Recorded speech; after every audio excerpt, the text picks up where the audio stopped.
आजचा व्लॉग हा सायंकाळचा होता, कारण की दिवसभर माझी तब्येत काही ठीक नव्हती, त्याच्यामुळे मी संध्याकाळी शूट केलं डायरेक्ट. इकडे देवाला दिवा लावून घेतला होता, तुळशीलाही दिवा लावून घेतला होता. स्मितोडीचा अभ्यास चालू होता, मी त्याला ओरडले होते, टी व्हीच बघत बसलेला होता, त्याच्यामुळे इथे गपचूप नंतरून मम्मी मारल ह्या भीतीने अभ्यासाला बसलेला होता, पण रुसला होता थोडासा, त्याच्यामुळे व्हिडिओत हसायची नाटक करत होता. मला बोर होत होतं, मग मी काय करू म्हणून मी गॅलरीत बसले होते. इथे ह्या दोन मुली खेळत होत्या चांगल्या, मग म्हणलं त्यांना बघत तरी बसावं, काय करू घरात नुसतं बसून मला इतकं बोर होतंय ना की काही विचारूच नका. आणि म्हणून तर लक्षात आलं, अरे उद्याची तयारी करूयात, म्हणून मग सगळे घरातले जिथे जिथे दिवे होते ठेवलेले ते सगळे दिवे काढले. म्हणलं उद्याचं एक काम कमी करावं आणि हे सगळं आवरायला घेतलं. किचन ओट्यावरचा राडा, कारण की संदीप आलेले होते, त्यांचा टिफिन, स्मितचा टिफिन हे धुवायचं होतं, त्याच्यामुळे ते राहून गेलेलं होतं, आज तब्येत ठीक नव्हती त्याच्यामुळे.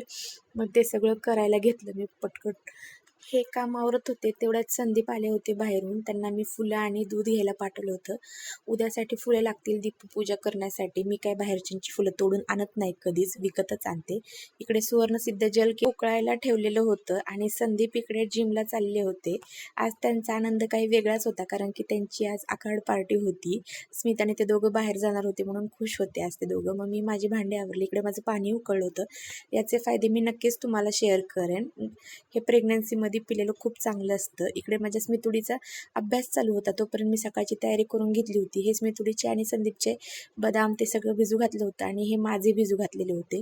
आणि सध्याला मी स्मितला एक 8-15 दिवस झालं ह्या तांब्याच्या भांड्यात संध्याकाळी पाणी ठेवते आणि सकाळी दिवसभर तेच पाणी प्यायला देते. हे मी प्रेमानंद महाराजांनी सांगितलेलं ऐकलं होतं, तेव्हापासून मी ते त्याच्यासाठी चालू केले. मग मला सोयाबीनची भाजी होती, तीच मी गरम करून घेतली मला जेवण्यासाठी, कारण की एकटीसाठी काय स्वयंपाक करणार. मग म्हणलं चला सकाळची भाजी आहे तीच गरम करून खाऊयात. मग नंतरून ह्या दोघांची आकाड पार्टी कॅन्सल झाली होती.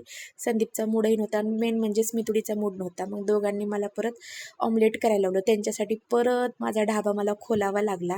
अंड्याची पोळी वगैरे बनवली. मग स्मितुडीला बिर्याणी खायची होती म्हणून त्यांनी पप्पाला बिर्याणी आणायला पाठवलेलं होतं. माझी भाऊला बिर्याणी खूप आवडती आणि माझ्यासाठी संदीपने कच्ची दाबेली आणलेली होती. चला, माझ्या अवताराला इग्नोर करा. भेटूयात नेक्स्ट व्लॉगमध्ये. Bye bye, see you. Video आवडल्यास लाईक आणि शेअर करा.